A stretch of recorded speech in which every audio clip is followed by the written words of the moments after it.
Mesdames, Messieurs, bonsoir. Merci de nous rejoindre à la une de ce samedi 28 février.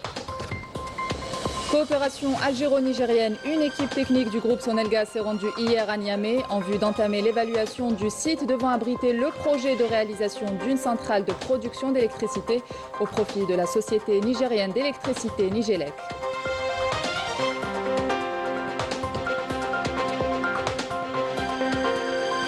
Nous parlerons d'agriculture dans ce journal à Intimushent. Le secteur passe à l'ère du numérique. Entre applications intelligentes et plateformes de suivi, les services agricoles de la région mis sur la digitalisation pour mieux accompagner les agriculteurs et améliorer les rendements.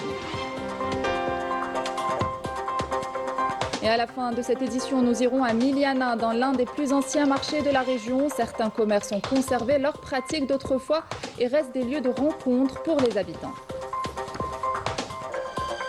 Bienvenue à tous. Conformément aux orientations du président de la République relatives au renforcement de la coopération entre l'Algérie et le Niger, notamment dans le domaine du développement énergétique, une équipe technique du groupe Sonelgaz est arrivée hier dans la capitale nigérienne en vue d'entamer l'évaluation du site devant abriter le projet de réalisation d'une centrale de production d'électricité au profit de la société nigérienne d'électricité Nigélec. Ce déplacement s'inscrit dans le cadre de la mise en œuvre des conclusions de la réunion de coordination tenue par visioconférence le 18 février dernier entre les responsables de Sonelgaz et leur homologue de Nigélec, au cours de laquelle il a été convenu d'accélérer le rythme de travail et d'achever les volets techniques et réglementaires liés au projet, de manière à garantir le lancement effectif des travaux dans les plus brefs délais.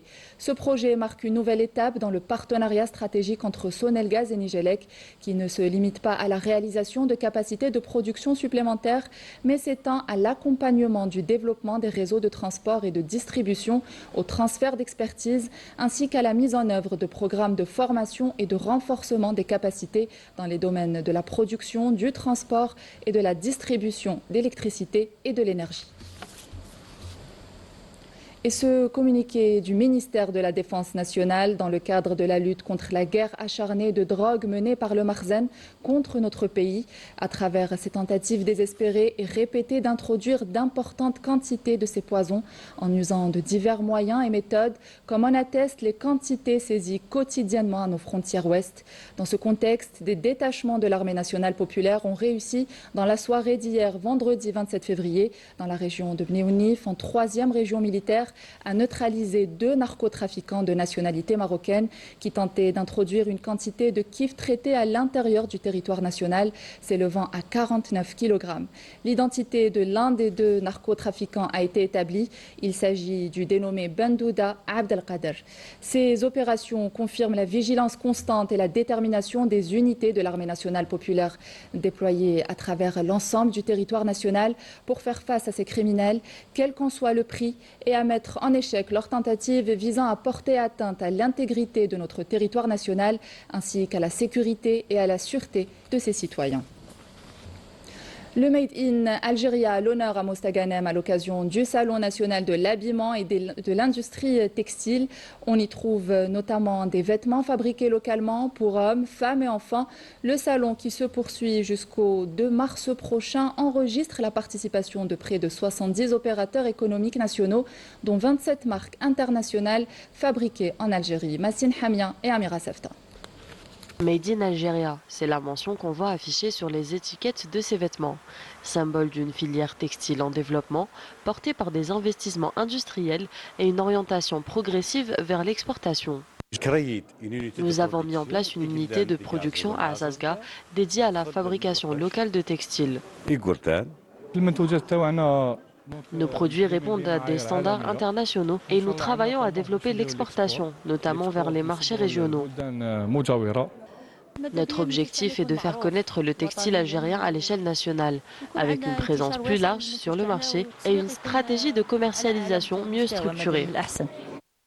À travers ce salon, les entreprises présentent des produits marqués par une amélioration notable de la qualité de la production et du taux d'intégration locale. Une évolution qui s'inscrit dans la démarche de la diversification économique et de valorisation de la production nationale. Nos produits sont déjà présents sur plusieurs marchés, en Afrique, en Europe, en Amérique du Nord, notamment au Canada, ainsi que dans les pays du Golfe, avec la volonté d'élargir encore ce réseau. Nous avons également engagé des partenariats avec des marques internationales afin de structurer un véritable écosystème industriel dont ce salon constitue une illustration concrète. Une dynamique qui contribue à renforcer la place de l'Algérie dans le secteur du textile et de l'habillement dans un contexte d'investissement favorable au développement de l'industrie nationale. Parlons à présent d'agriculture. À Ain Timouchent, le secteur passe à l'ère du numérique. Entre applications intelligentes et plateformes de suivi, les services agricoles de la région ont mis sur la digitalisation pour mieux accompagner les agriculteurs et améliorer ainsi les rendements. Sofiane Maknin et Milad Hannin. La wilaya de Ain Timouchent connaît cette saison une progression remarquable dans la campagne de labour semaille, portée par les dernières pluies et par l'introduction d'un suivi numérique des contrôles techniques. Cette saison agricole s'annonce prometteuse grâce aux dernières pluies que j'espère tomberont abondamment au mois de mars pour assurer une bonne récolte. Nous avons amélioré le dispositif de suivi technique en adoptant une application qui met à jour les données du terrain en temps réel. Grâce à cela, nous avons déjà dépassé les 4500 hectares au niveau de la commune d'Ain Timouchent. Au sein de la direction des services agricoles, l'ingénieur Fawzi Massar pilote l'opération directement depuis son bureau. Grâce à une plateforme numérique qu'il a développée de sa propre initiative, une solution qui vient répondre aux difficultés de coordination rencontrées les années précédentes. Lors des précédentes campagnes, nous avons eu des difficultés de communication entre les 12 unités réparties sur la wilaya. C'est pour cela que nous avons décidé de travailler avec une base de données unique sur l'interface. Chaque variété de céréales apparaît avec sa couleur, blé dur, blé tendre et orge. Tout est clair sur le graphique, 206% pour le blé tendre, 99% pour l'orge, tandis qu'ici, en rouge, apparaît le taux global de réalisation au niveau de la wilaya. هنا نسبة الإنجاز الإجمالية بالنسبة لكل الأصناف بالنسبة لكل ولاية. La numérisation transforme ainsi en temps réel le suivi, le contrôle et le diagnostic de la filière agriculture à Ain Timouchent.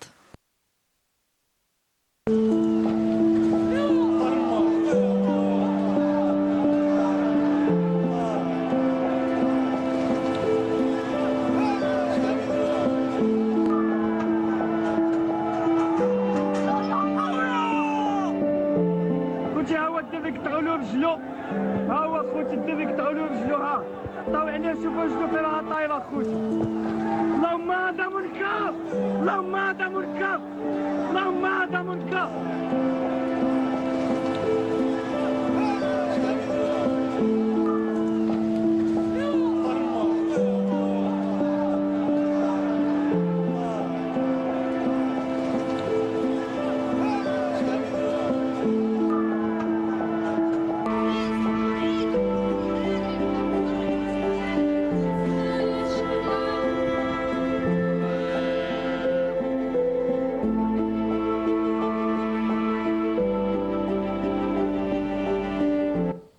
La campagne de spoliation et de démolition des biens se poursuit au Maroc. Des centaines de familles se retrouvent à la rue après avoir été dépossédées de leur maison sans qu'aucune solution de relogement ne leur soit proposée.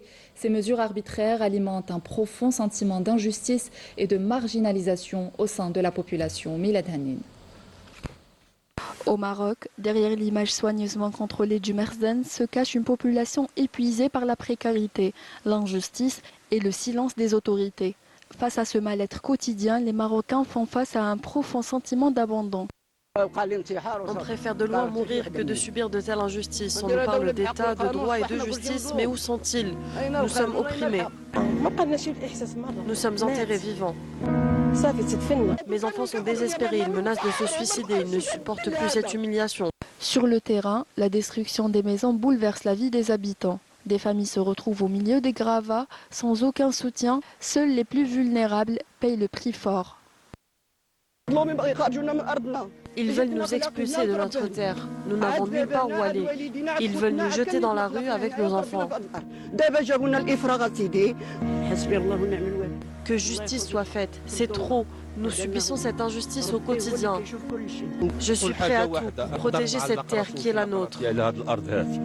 Pour ses habitants, chaque décision confirme l'arbitraire et l'indifférence. Le système paraît déconnecté de la réalité, laissant la population face à sa souffrance, impuissante et abandonnée.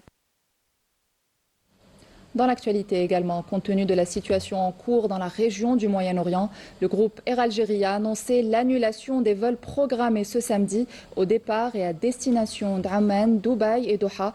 Le groupe Air Algérie invite les personnes concernées par ces vols à se rapprocher de leur agence ou à contacter le centre d'appel via le numéro 3302 afin d'obtenir davantage d'informations concernant leur voyage. Et en ce mois de Ramadan, la ville de Miliana vit au rythme de ses traditions. Dans l'un des plus anciens marchés de la région, certains commerces, vous le verrez, ont conservé leurs pratiques d'antan. Plus qu'un simple lieu d'achat, ces boutiques sont également des points de rencontre où les habitants se retrouvent. Feria Al-Hamdi. La ville de Miliana se pare de ses plus belles senteurs en ce mois de Ramadan. Dans les ruelles de la vieille Médina, l'air se charge d'effluves, de coriandre fraîche, d'eau de fleurs d'oranger. Ramadan arrive et avec lui tout un art de vivre qui éveille les sens et ravive les souvenirs. De tout le temps, Miliana, ça a été une ville de tradition. C'est une ville de tradition. Le carême chez nous, il est sacré. Sacré, nous avons dans chaque famille, c'est la tradition تاع رمضان قاعد الوسمو الشربة البوراك الوسمو الجواز السهرات في الليل قاعد الوسمو c'est ça la famille milianaise.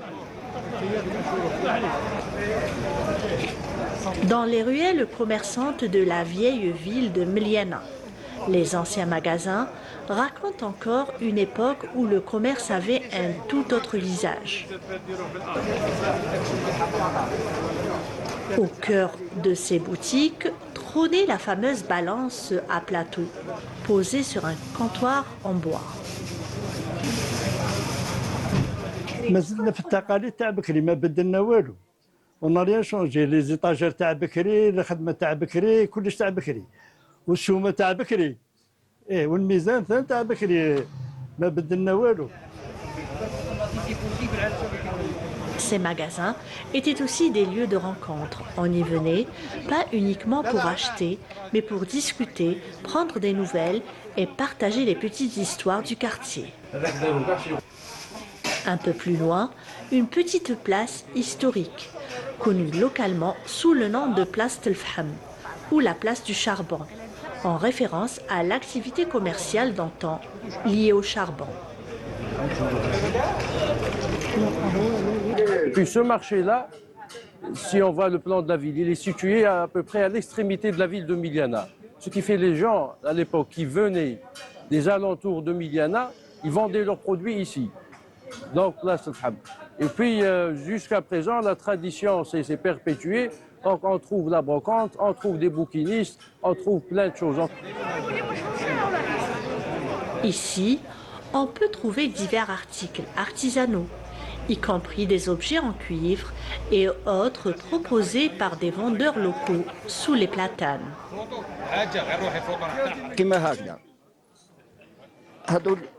لي لومبا بترول تاع بكري هذو من ساعة بكري لي لومبا بترول هذو يمشوا بالبترول. احنا البترول اللي صار نيكزيست با درك هنا في مليانة مي كاين في الجيري كاين بترول وحنا ما عندناش باش نشعلوها. هذه خير من اللي نشعلوا الشمع كيما المولا اكافي هذو تاع العجايز تاع لي فيا يبغوهم هذو. Ici à Miliana, le Ramadan est bien plus qu'un mois de jeûne. C'est un temps de recueillement profond et de ferveur spirituelle.